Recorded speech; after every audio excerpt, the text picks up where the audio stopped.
Hi, ladies and gentlemen. This is Dr. Novoa. Sorry I'm starting a little bit late. Hopefully, the administrators will see that I logged on and we can go ahead and get started right away, not keep people waiting. So let's see if they've accepted, and we'll give it a few minutes. Yeah, give it a few minutes. Okay, while we are waiting, if we can go ahead and, for those of you that were logged in last time, if you can get a chance to go to the Essure clinical resources. This is available on the Essure.com website under the healthcare professionals section. You can actually download this as a PDF file. And I wanted to go specifically to page 39 to answer one of the questions or one of the comments related to the survey. So let's go over some general information related to the survey. The survey was done over a 3-week period of time, and we got 658 responses to the survey. Now, as a comparative, we'd like to note, or I'd like to note, that 658 responses is very close to the number of survey responses that were done during the clinical studies. The pivotal and clinical studies are phase 2 studies, which were necessary in order to get the Essure device approved by the FDA.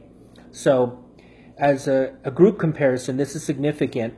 There are going to be critics that say, well, this is biased because it was presented in a forum which is basically associated with patients that have had problems with the Essure device. Well, actually, that could be a valid point, but I wanted to address the fact that if it's occurring in a forum of women, the number is still important. The fact that it is occurring at this number of patients is still significant. What would be even more interesting is if it would be possible to pull this information out of the MAUD data, which is the information, the complaints that provided from Bayer Corporation, as well as institutions, as well as hospitals, and as well as doctors. We send information about abnormal findings or complications related to the device. We send that information to the FDA via a MAUD database. So why is that important? Well, the MAUD database complaint file is larger than 15,000.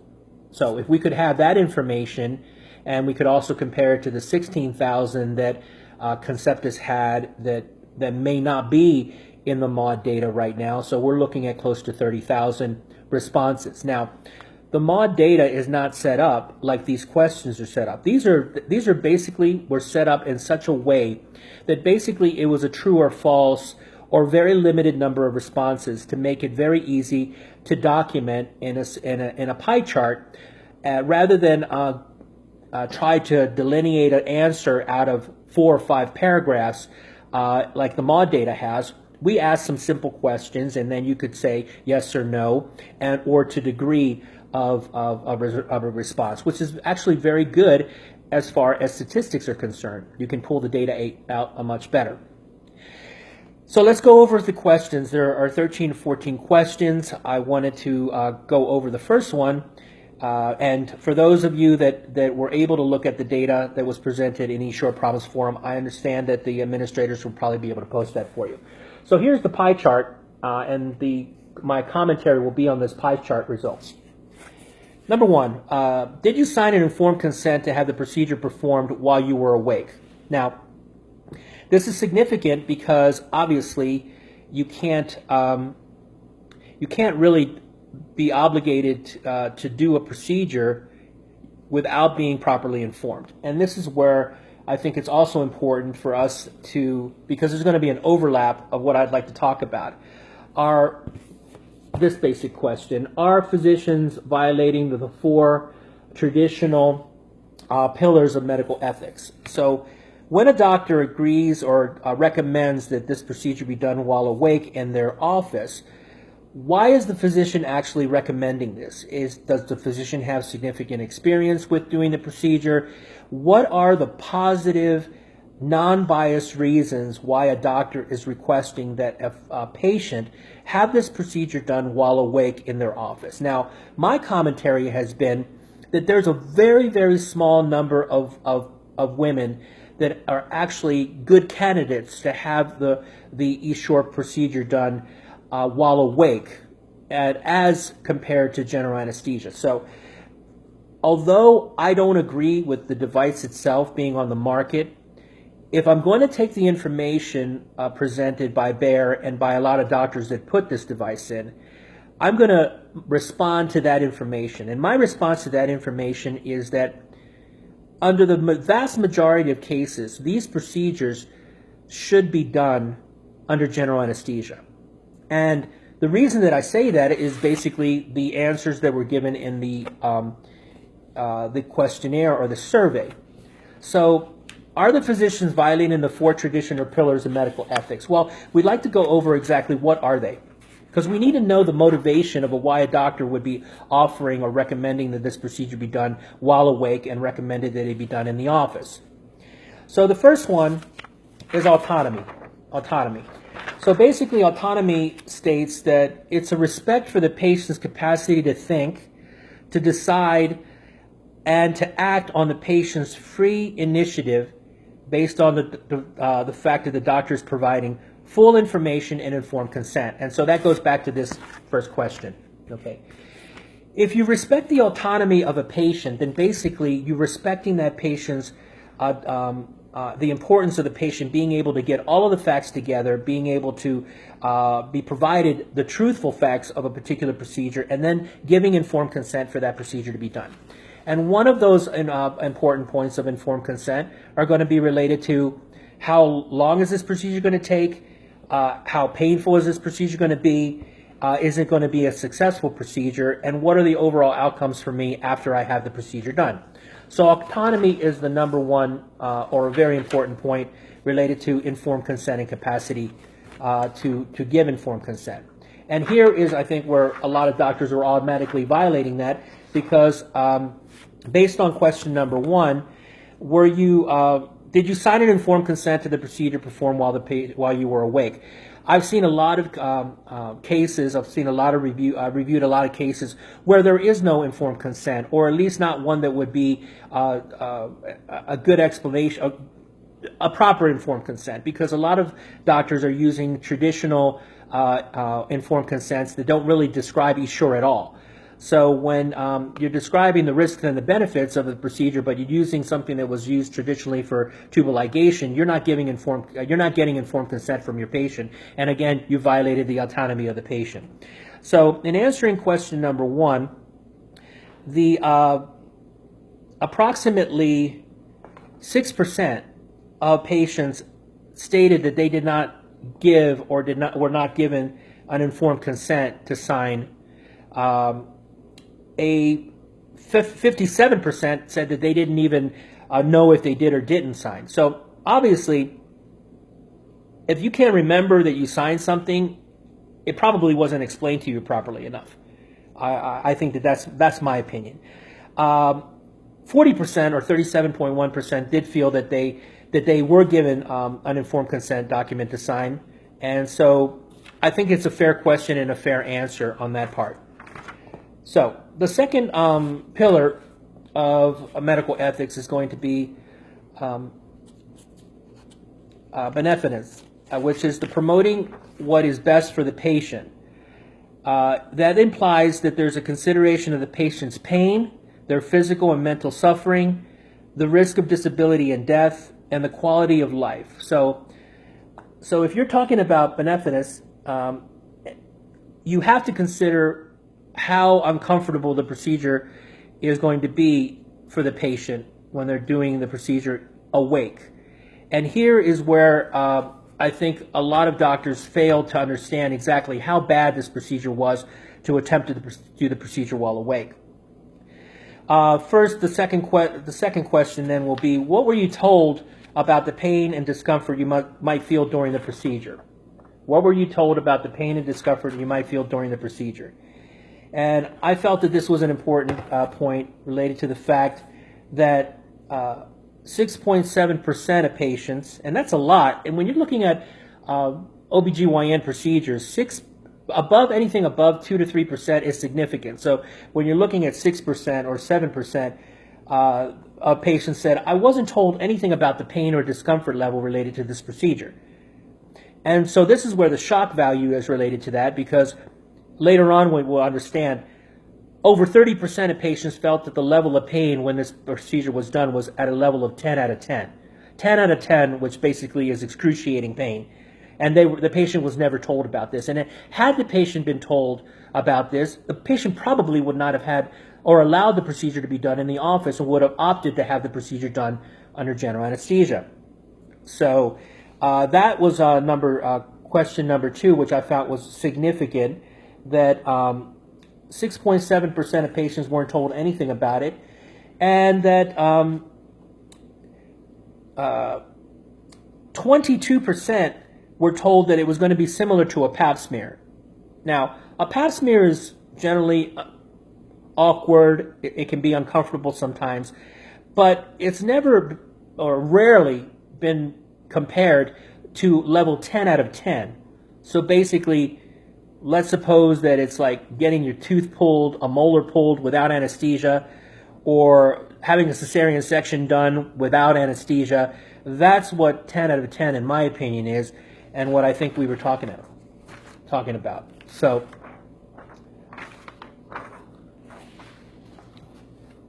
the next one was non-maleficence, which is do no harm.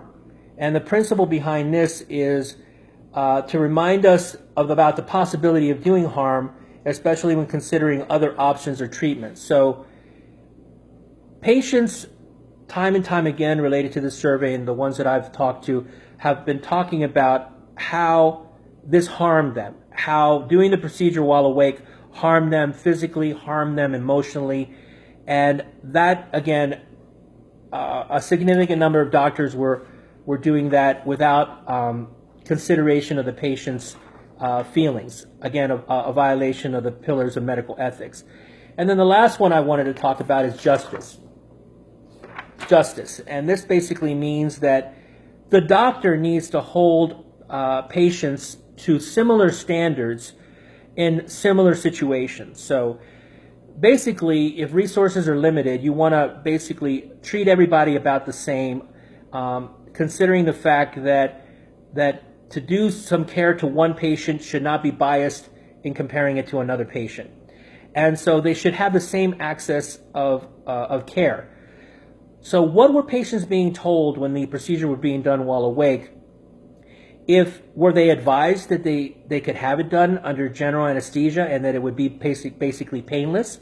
Or were they advised that, hey, this is the first time I'm doing these procedures in my office, and so it'll take a lot longer than what the book says it's going to take, and it's going to be a lot more painful. But because I'm training, I need you to understand that, and I want you to agree to that. Were patients being told this? Because the patient should absolutely be given the same level of care, whether or not it's a doctor that doesn't know how to place the device and compare it to a doctor that has a lot of experience with the device. And if you don't tell your patient that you're on a learning curve, if you don't tell your patient that the bear rep is there because the bear rep needs to teach you how to do the procedure, then you're not providing the same level of care that is justifiable under similar circumstances. And that doctor should have never placed the device in their office under local anesthetic or without any anesthetic whatsoever. So to answer the questions and to move on to the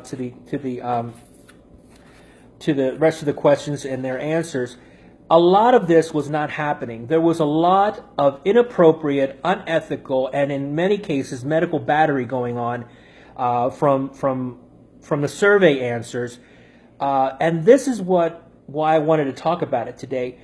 What are we doing about this? When you're talking to local TV stations, when you're talking to the FDA, when you're talking to Bayer, The voices of the ladies that went through these experiences where they were suffering for more than 20 minutes with excruciating pain, when they were being held down, when they were saying no and the doctor continued to try to attempt to place the devices, when they were sedated so they couldn't remember what was going on, even though they were fighting and begging that the procedure be stopped. These are the type of experiences that need to be addressed with Bayer and with the FDA, because Bayer and the FDA have justified the Essure device.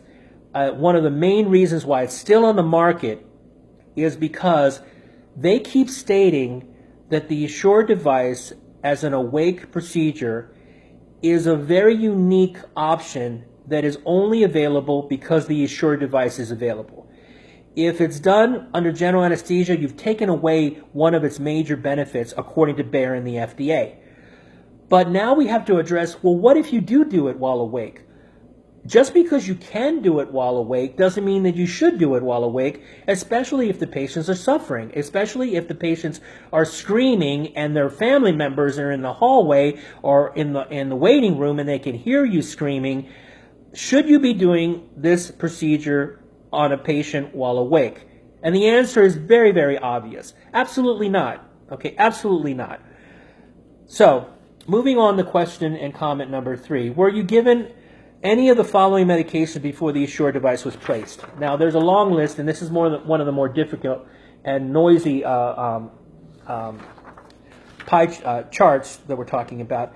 Over 50% of patients were given an anxiety medication, such as Xanax or Valium or Ativan, to try to calm the patient down. Now, you have to remember that just because you're trying to calm the patient down or take away the conscious sense doesn't mean that you're taking away the pain for the patient. And so 30% were given a narcotic, probably in combination with the anxiolytic, which is, like I said, Valium, Ativan.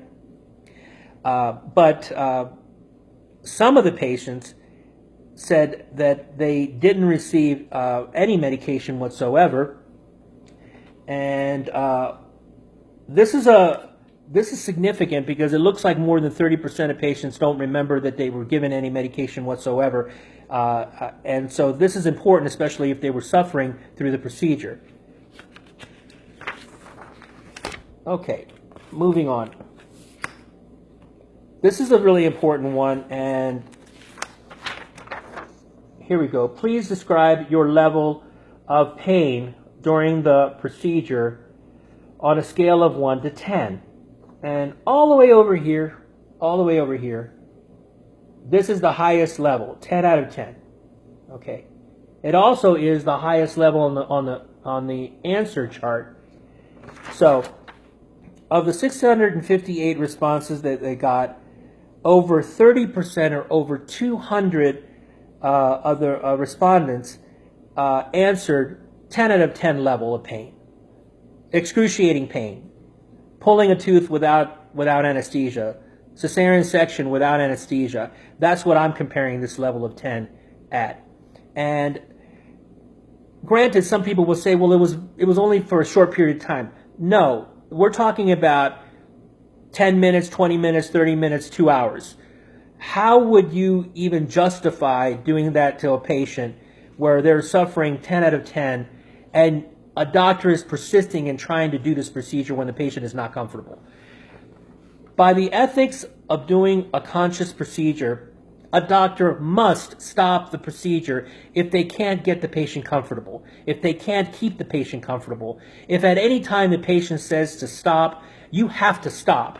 And a lot of doctors did not stop. They did not stop. Okay, so this is the shock that we're talking about. These are the things that need to be addressed to Bayer. These are the things that need to be addressed to the FDA. These needs to be addressed to your local stations, to your congressmen or women, congresspersons, and to go over this. Tell them your experiences with this procedure when you had it done while awake, because this is exceptionally important. And I can't say enough about that, but we'll go ahead and just continue moving on. Did you require additional medication during the actual placement procedures to help with any pain that you were experiencing?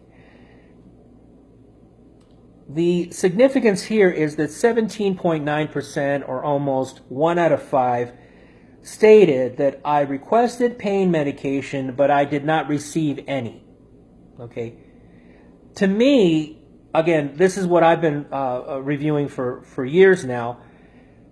To me, that gives me the impression that the doctor got caught off guard, did not know how difficult this procedure was to place while awake, did not have the proper medications available, and that simply did not listen or did not want to stop and continue doing the procedure. I want to digress for a moment and talk about what's going on in Texas. In the state of Texas, any doctor that gives a medication or allows a patient to take a medication that is stronger than a Tylenol, stronger than a Motrin, stronger than an over-the-counter medication, and does a procedure with the assistance of that medication, that doctor must have an office anesthesia certification document where the doctor is ACLS certified, basically crash for emergency certification in case there's the patient passes out or has some type of arrest, cardiac arrest. The doctor must have a crash cart. The doctor must have assisting staff that are at least basic life support system certified. Any doctor doing these procedures in the state of Texas without office anesthesia certification is in violation of the guidelines or the requirements of the Texas Medical Board. So for all of the ladies in Texas, because I can't speak of other states, I know what goes on in the state of Texas. If you were given medication or you brought your own medication, and you could actually ask in your medical records, go look and find out whether or not your doctor, or you can ask the Texas Medical Board, ask your Texas Medical Board if your doctor was office anesthesia certified for a level 3, for level 2 and level 3. This is extremely important because if for no other reason that doctor was in violation of his own licensing requirements before doing this procedure. Okay. The next question and comment: did you require additional medications during the actual placement of the device? Oh, I'm sorry, we already read that part. Let's move on. Were you given medication for pain after the Essure procedure? And let's see. 7.6% said, I requested pain medication, but that I did not receive any. So, again, very significant in the number. It doesn't sound like a really high number, but when you're talking about surgical procedures, it is unethical to allow a patient to suffer if you did not have it available in your office. You shouldn't have done the procedure. And 7.6% of patients, 7 or 8 out of every 100 is significant. This is the next question and comment. It has to do with the Essure and the clinical manual. The clinical manual, okay? How long did the actual placement of the Essure device take? Okay. Anything greater than 20 minutes is considered a violation or not following the guidelines as Baer and Conceptus had written it. Okay. So we're looking at the answers were less than 15, 15 to 20, 20 to 30, 30 to 45, 45 to an hour, between an hour and 2 hours, and more than 2 hours. So I simply cut off anything less than 20 minutes. I didn't include in my calculations. Here it is. Based on the responses, 75% of patients stated that the procedure took longer than 20 minutes. In the clinical manual on page 39, it specifically states, terminate the procedure if fluid deficit exceeds 1,500 cc's or hysteroscopic time exceeds 20 minutes. So for all of the patients that stated that the procedure took longer than 20 minutes and in some cases took longer than an hour, and they were in excruciating pain, and they were screaming, and they were being held down.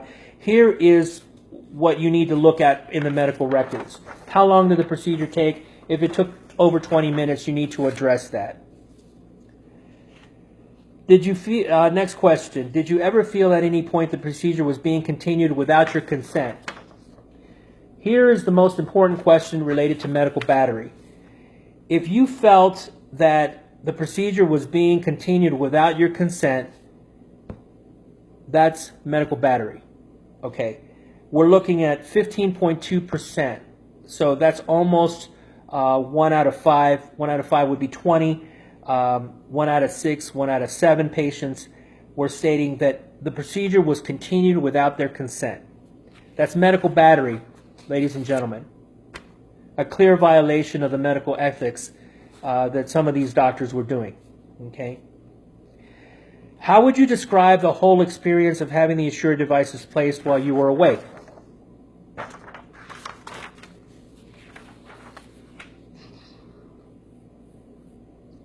Okay. 55, so more than half of the patients that had the procedure done while awake stated that it was extreme discomfort, or 10 out of 10 pain. Extreme discomfort when they were having the procedure done while awake. So I keep asking the same question. Why were the doctors doing the procedure while awake? Why were the doctors not stopping the procedure when it was getting uncomfortable or the patient's pain level could not be controlled? Okay. Next question. If necessary, would you repeat the procedure awake? Now this is important because most life experiences, when you're asked a question and would you do it again?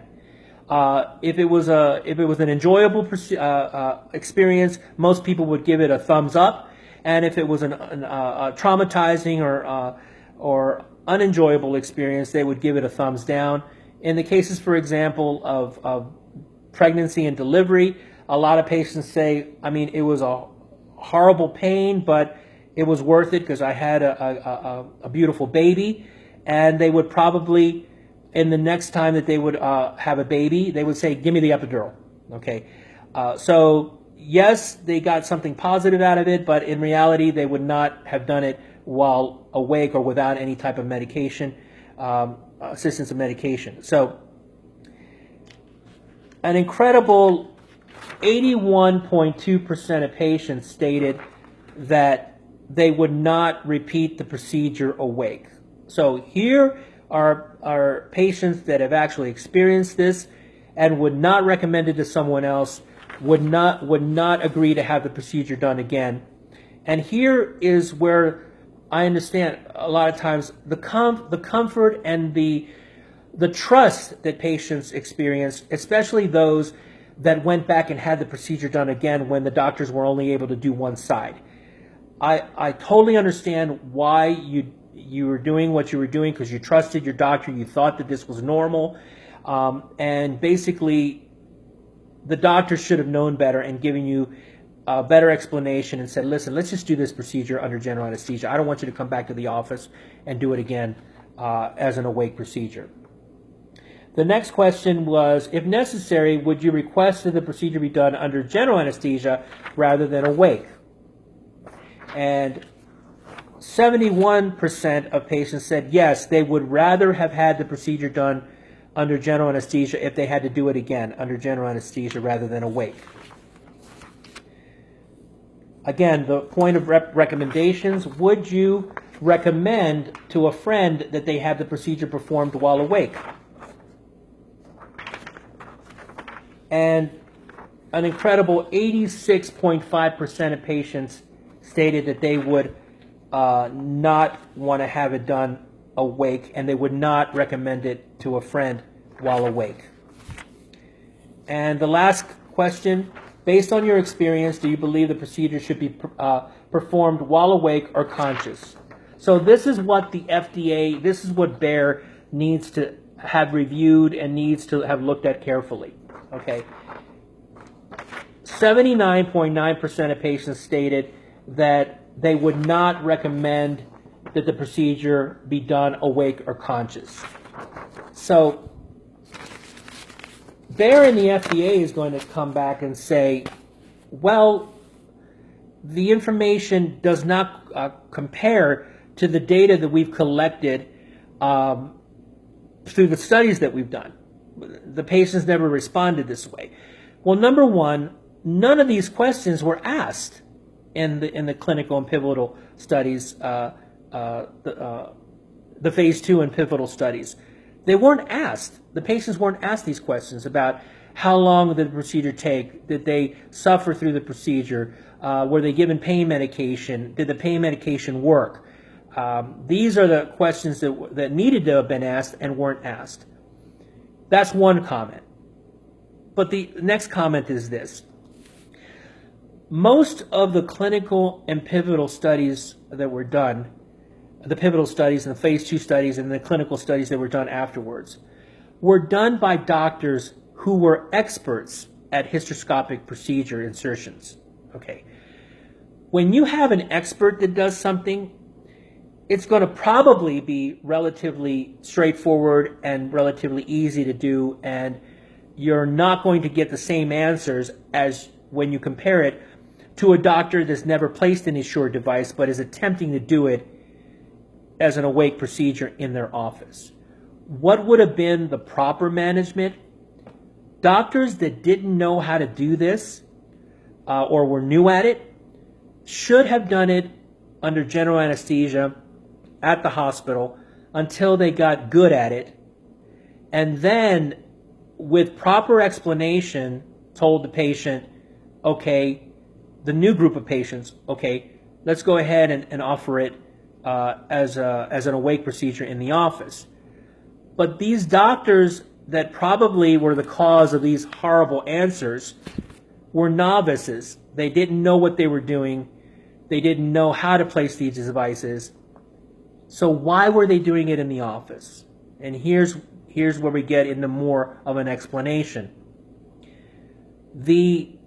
If you can remember that your Bear rep or Conceptus rep or someone was in the office that looked like they were training your doctor, okay, that was probably a company rep, a manufacturer rep, telling the doctor how to put the device in place.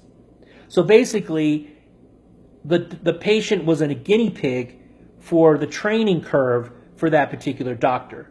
And under those circumstances, that patient should have been informed about what the doctor was doing, how they were doing it, how much experience they had, whether or not there was a HIPAA consent given, and all of these things should have been addressed prior to the patient consenting to the doctor allowing it to be done as an office procedure. Again, we go back to the other incentive of why it's being done awake. The doctors get paid a significant amount of money to put these devices in place as an awake procedure, as an office procedure. I've calculated that in comparing time, effort, and inconvenience, a doctor will get paid $100 per minute to place an Essure device in the office, but will get paid $100 an hour to do a traditional tubal ligation under general anesthesia in the hospital, or do an Essure placement in the hospital. So there's an incredible monetary motivation for the doctors to place these devices as an awake procedure in the office. Okay, it is very difficult for doctors to not be persuaded to do something, especially if there's a monetary compensation for it. Okay, so those multiple factors were probably what was responsible for the terrible experiences that these patients went through in answering these surveys. So I absolutely believe that the survey data, if not significantly accurate, is at least a reasonable accuracy to warrant further investigation by the FDA, and in some cases actually civil or criminal investigation for doctors that were doing these procedures in an office setting when the patients were absolutely saying that they needed to stop the procedure and the procedures were not stopped. So I hope that this explains my commentary related to the surveys, why the survey data is so different than what Bayer and the FDA are saying is survey data. The questions were not asked this way in the data that they have. The doctors that were placing it were not new at it. And again, here we go. We can't dismiss this. We shouldn't dismiss this. If the doctor didn't know what they were doing and they were placing these devices in the office setting, especially with a Bayer rep or a Conceptus rep there training the doctor, should you simply dismiss all of the pain and suffering you went through in the office because it happened a year ago, 2 years ago, 5 years ago? We don't have, our laws are not set up that way. Now, there are statute of limitations depending on the state for whether or not you can file a complaint or do anything related to medical battery. But the take-home message with all of this is that I believe that Bayer should have known about this. I think that they should have done better survey evaluations about this. I don't know whether or not they know how accurate this data is or whether or not they've done their own questionnaires, which they should have. I believe that the FDA, all they have to do is go through the MAUDE data and probably will see a comparison. But what do we do about it now? I think that the FDA should have questionnaires like this and send it out to all the thousands of women that underwent the Essure device insertion while awake. Now, again, I'm wearing Doctors Against Essure t-shirt and everything, and I am biased, but I'm addressing my commentary because of my level of experience with the device in the sense of reviewing the hundreds of charts that I've gone through and understanding from both the patient's point of view and my colleagues. There's a lot of my colleagues that have said, I ran into a lot of problems with the Essure and I won't place an Essure anymore. And these are doctors that actually placed it and were honest enough to say, I learned from my mistake. So there was a mistake made. They're even admitting that there's a mistake made. And this is where we have to address that particular situation. I hope that this answers a lot of questions. I hope that it motivates a lot more questions and commentary and stories. Your messages, your stories have to get out because they're the truth. And the truth always wins in the end. Okay? And this is what I hope will come out of all of this. And thank you very much for taking the time to listen. And if you have any other questions, please be sure to contact the Essure Problems Forum administrators for any additional surveys that you'd like to have done. And we'll try our best to try to help and answer those or comment on them. Thank you very much.